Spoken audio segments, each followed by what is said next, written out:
நம்முடைய அருமை சகோதரர் முன்னாள் சட்டமன்ற உறுப்பினர்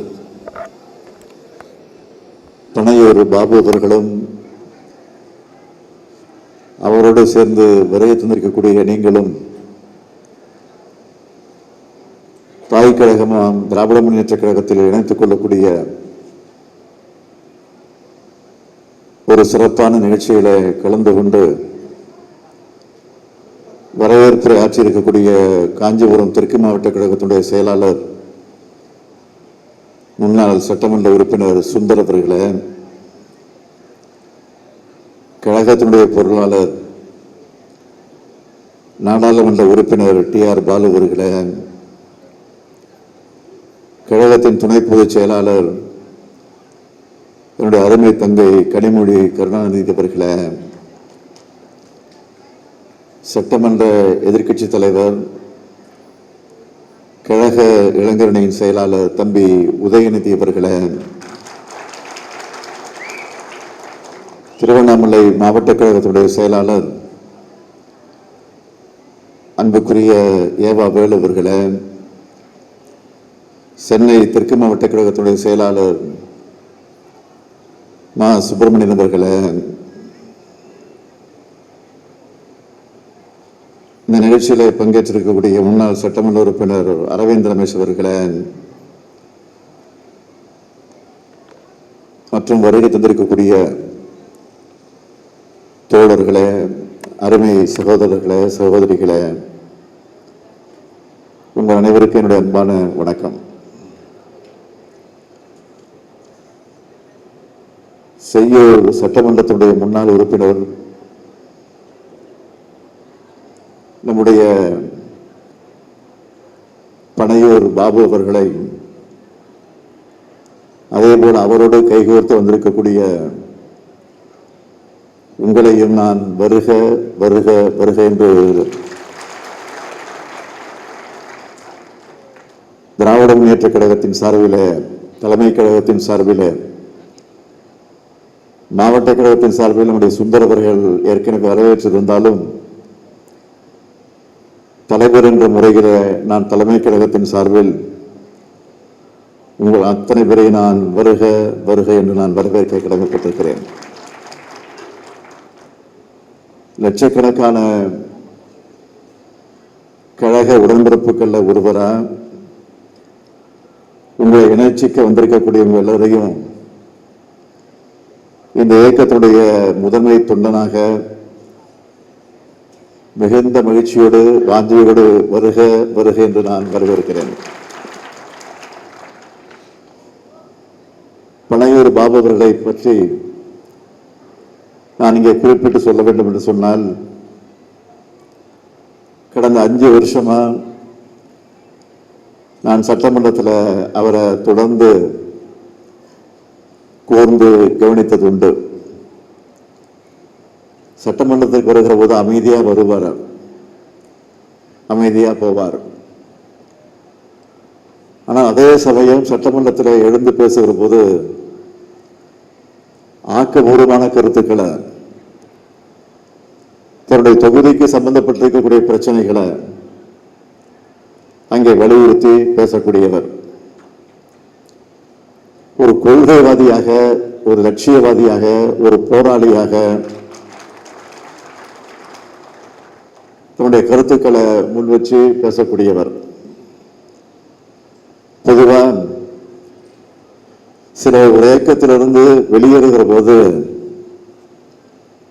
மற்றொரு இயக்கத்தில் போய் சேருகிற போது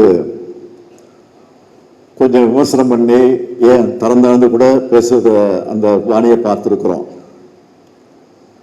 ஆனால் நம்முடைய பனையூர் பாபு அவர்கள் அப்படி அல்ல. அரசியல் மாறுபாடுகளையும் வேறுபாடுகளையும் அடக்கத்தோடு சுட்டிக்காட்டி ஏற்கனவே ஒரு அறிக்கையாக வெளியிட்ட அந்த செய்தியை நீங்க படிச்சிருப்பீங்க, நானும் படித்தேன். அப்படி வெளியிட்ட அந்த செய்திகளை யாரையும் புண்படக்கூடிய வகையில எந்த வார்த்தையும் இல்லை. அமைதியா, அழகா, அடக்கமா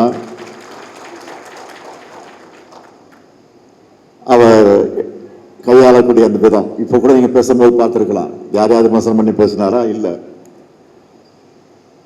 எதற்காக இந்த இயக்கத்தில் சேர்ந்திருக்கிறோம்? அதைத்தான் அவர் இங்கே வலியுறுத்தி வற்புறுத்தி அழகாக எடுத்து சொல்லி அவர் பேசியிருக்கிறார். கொண்ட கொள்கைக்காக உறுதியோடு உழைக்கக்கூடிய ஒரு செயல் வீரர் தான் நம்முடைய பனையூர் பாபு அவர்கள். அதுக்கு அவருடைய அரசியல் பயணமே சாட்சியா அமைஞ்சிருக்கு. 2007 விடுதலை சிறுத்தை கட்சியில சேர்ந்து 2009 இளஞ்சிறுத்தை எழுச்சி பாசனுடைய மாநில துணை செயலாளர் பொறுப்பை ஏற்று அந்த அமைப்புக்கு ஒரு ஊடக வலிமையை உருவாக்க வேண்டும் என்பதற்காக தொலைக்காட்சி ஒன்றையும் அவர் உருவாக்கி இருக்கிறார்.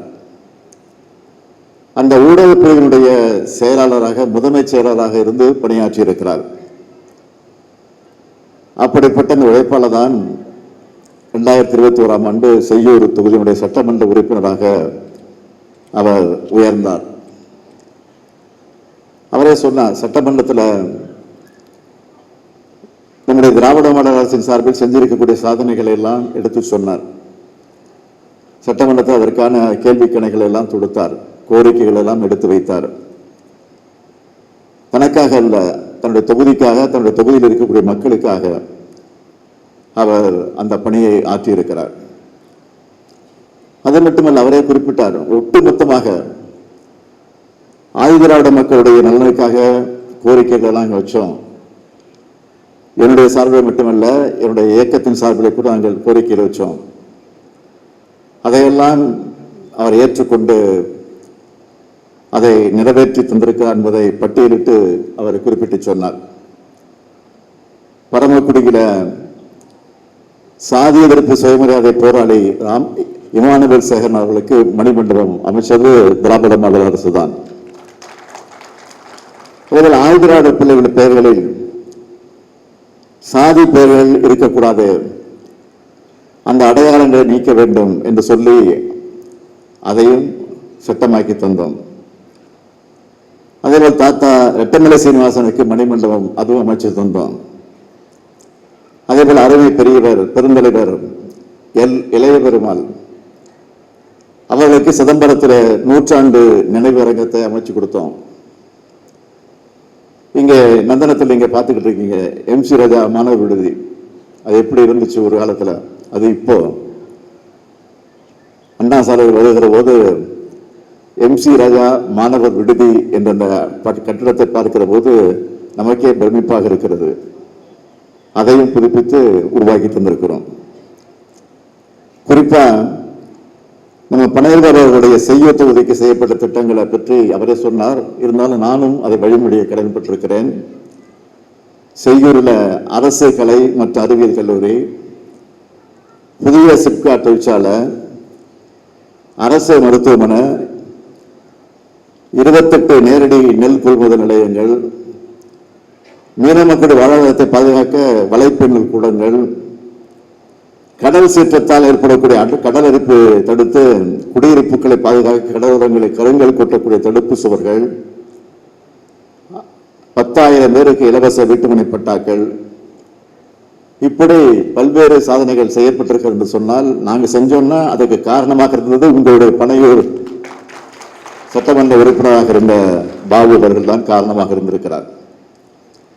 இப்படிப்பட்ட ஆற்றலுக்கு சொந்தக்காரர் மட்டுமல்ல, தந்தை பெரியாரும் அண்ணல் அம்பேத்கரும் நமக்கு வகுத்து தந்திருக்கக்கூடிய கொள்கைகளை என்றென்றும் தன்னுடைய வாழும் நிலையான ஆயுதங்கள்னு அறிக்கை வெளியிட்ட ஒரு கொள்கைவாதிதான் இங்கே வந்திருக்கக்கூடிய இந்த இயக்கத்தில் இன்றைக்கு தன்னை இணைத்துக் கொண்டிருக்கக்கூடிய நம்முடைய பனையூர் பாபு அவர்கள்.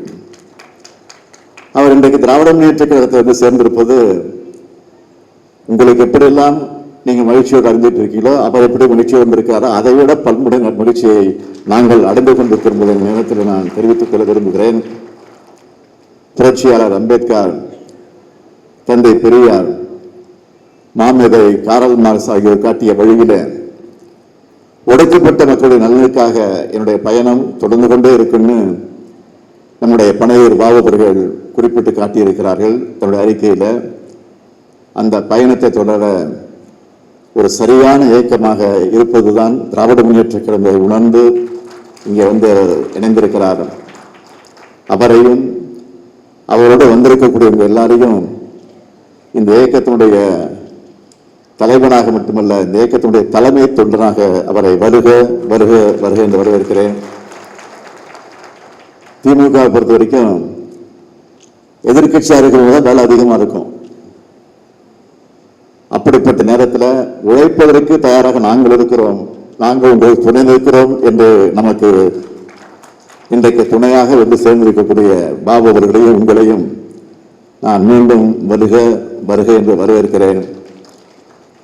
நீங்க ஏற்கனவே இருந்த இயக்கம், அந்த இயக்கத்தை பற்றி விமர்சனம் செய்யலாம் அவசியமே இல்லை, செய்யவும் கூடாது, விமர்சித்து பேசவும் கூடாது, தேவையில்லை. என்னன்னா அண்ணா அவர்கள் மாத்தாந்தோட்டத்து மல்லிகை மனம் இருக்கும் என்று தான் சொல்லியிருக்கிறார் தவிர யாரையும் குறைத்து மதிப்பிட்டு பேச வேண்டிய அவசியம் இல்லை. அதைத்தான் இங்கே நம்முடைய பாபு அவர்கள் எடுத்து காட்டியிருக்கிறார்கள். ஏதாவது ஒரு வார்த்தை விமர்சித்து பேசினாரா இல்லை, குறைத்து பேசினாரா இல்லை, அதுதான் பாபு, அதுதான் பனையூர் பாபு. ஆகவே அப்படிப்பட்ட பாபு அவர்கள் இன்றைக்கு தன்னை இணைத்துக் கொண்டிருக்கிறார். நான் அவரை மீண்டும் மீண்டும் வருக வருக வருக என்று வரவேற்கிறேன். நிச்சயமாக இன்றைக்கு நாட்டிலே நடந்து கொண்டிருக்கக்கூடிய ஒரு ஆட்சி எப்படிப்பட்ட ஆட்சி என்பதை பற்றி எல்லாம் நான் அதையும் சொல்ல வேண்டிய அவசியம் இல்லை. ஏற்கனவே இந்த ஆட்சி பொறுப்பேற்ற நேரத்தில் நான் சொன்னேன், 6 மாதத்துக்கு நான் இதை பற்றி நான் பேச போவதில்லை. ஆனால் 6 மாதத்துக்கு முன்னாடியே பேச வேண்டிய ஒரு சூழ்நிலை வந்து விடுமோ என்று அச்சம்தான் இன்றைக்கு இருந்து கொண்டிருக்கிறது, வந்து விட்டது. அதை பலர் பேசிக் கொண்டிருக்கிறார்கள். இந்த விமர்சனங்கள் தான் வந்து கொண்டிருக்கிறது. 6 மாதம் இல்லை, 5 மாதம் இல்லை, 4 மாதம் இல்லை, 3 மாதமாவது தாங்குமா என்ற ஒரு கேள்விக்குறியோடு தான் அந்த ஆட்சி நடந்து கொண்டிருக்கிறது.